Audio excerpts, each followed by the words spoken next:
Yeah, well, the thing for me is that, I mean, I actually have an alternate in this show, so I only perform in 6 shows a week, which is I'm very happy about and very I'm lucky to have that. Jake Epstein does the matinee performances, so I'm here in the building. We're each other's standbys when we're not on, but a few shows do this. I think Evita and Phantom of the Opera do it, and Jesus Christ Superstar, different shows where it requires a lot of physical...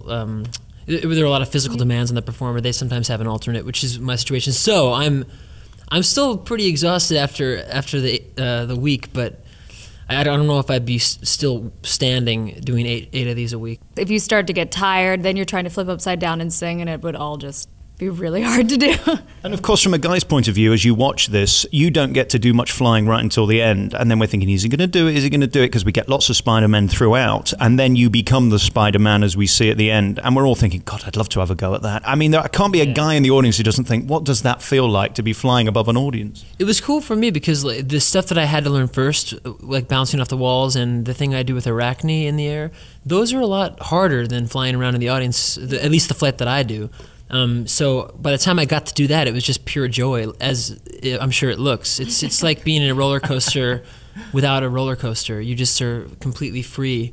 And, you know, it requires a bit of thinking. You have to have good body awareness so that you don't start spinning around in the wires, because you can do that. But yeah, it's pretty amazing. It's a great feeling, flying around. I also sat there thinking, where do you go from here? I mean, you're in probably the most spectacular show on Broadway. I can't think of anything bigger. There are some great shows here, but visually it's stunning.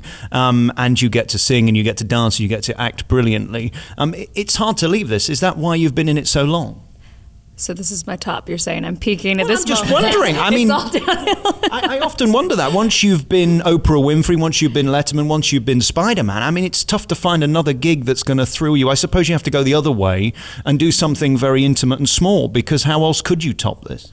Well, everyone says, what will you do next? And I always say I don't know, because it hasn't presented itself or haven't had the audition yet. I think as creative, artistic people, at least for me personally, it's always, what's the next thing that's going to challenge me? What is some creative thing I haven't done yet that I will find exciting? And as you could hear, we are in the theatre, they are rehearsing, they are getting ready for the show. I would imagine Backstage is as much fun as in front of the stage. I almost want to see that show, because there's a lot moving in and out, isn't there? Yeah, I think there are 200 people working backstage. It's something crazy like that. Am I right? I think it's more like 150, but still. Including ushers, I guess. It's like 200 in the building at one time.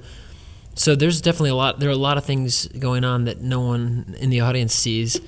You have to be very aware backstage. You can't just walk wherever you want, because someone might be landing from a flight, or a scenery piece will be coming in and out, and everything is very well choreographed in the timing of when it needs to go and when people can walk. So you can't just meander backstage ever.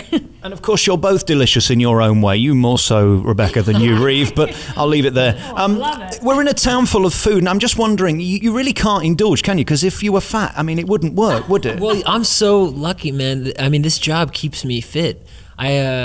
I do... He's got serious abs. He's got a proper six-pack, which you said you didn't have before, but now. So have I. I'm just acting to look chubby. I know you do. I can tell. Well, yeah, I mean, I definitely, before the show, I kind of keep my diet relatively consistent. I eat a chicken salad before every show. All the time, right? How Didn't dull. You say you have it all the time? Yeah, before every show, that's what I have. But I'm so bored for you. I know that. I mean, that's good. I enjoy it though, but I put avocado in it and a few other different things. But have you heard about the stuffed artichoke at Carmine's? I mean, there's a pre-show dinner. That's the thing. After the show, I eat whatever I want, and I also eat whatever I want for breakfast. So it's only that one meal that I keep relatively lean. And how about you? How do you keep this? It's unfortunately a lot of diet and exercise, which I'm not always fond of. But I found in the shows I'd done before this, I danced quite a bit. And I always thought, well, I can't eat a lot between shows, because then I'll have to dance around and then I'll feel sick to my stomach. But I always forget how much I use my stomach muscles and my diaphragm and everything when I'm singing. Right. So in this show, even the same, if I don't have like a salad or a soup or something really light between shows, just all the heavy breathing I do to support my voice when I'm singing, I'll feel sick anyway. Yep. So it's just an unfortunate part of having to do a show. You have to be mindful of when you eat and how soon you eat before the show and what you eat. Well, go and treat yourself to a burger or something. I had one last night. I really eat hamburgers way too often. And he eats chocolate all the time because on the fire escape he'll come and he'll have chocolate in the corners of his mouth. I can't imagine how many calories. It's a scientific test worth doing to find out how many calories you get through in the show. It's got to be thousands, literally. I'm guessing. I was assuming it was at least 1,200 that you burn through. I'm not sure. I think I probably consume between 3,200 and 4,000 calories a day. Whoa. I think. I can do that just watching Letterman late night. I mean, it's all those snacks. Guys, thank you so much for talking to me. If you want to see a visual spectacular and we fall in love with you, Rebecca, and then you have to try and convince us that it's right for you to fall in love with him, we won't give the ending away, but I mean, we can sort of guess what happens. Congratulations, such a beautiful voice and performance. And of course, for you, Reeve, magnificent. I mean, seriously impressive to keep that up for 2.5 hours and the energy you bring to the show. And I mean, the girls just love you, all right? All that cheering and screaming, it makes me virtually sick. I mean, it's not nice for a man's ego, but... No, you just have to keep things in perspective, I guess. It's just nice when people are happy to see you, I guess. And they are at the stage door. Everyone wants a picture. Talking of which, we better get a picture done now because I'll leave you in peace just before the show. Have a great one tonight. At Spider-Man Turn Off the Dark is here at the Foxwood Theatre. It's on 42nd Street. I mean, how much more perfect could this be? A beautiful theatre on the most famous street in the world, really, Broadway and 42nd. I guess you're right, huh? Reeve Carney, thank you so much. He plays Peter Parker here at Spider-Man, and of course, the gorgeous Rebecca. Thank you so much for talking to me, and good luck with the show tonight. Thank you. Thank you so much.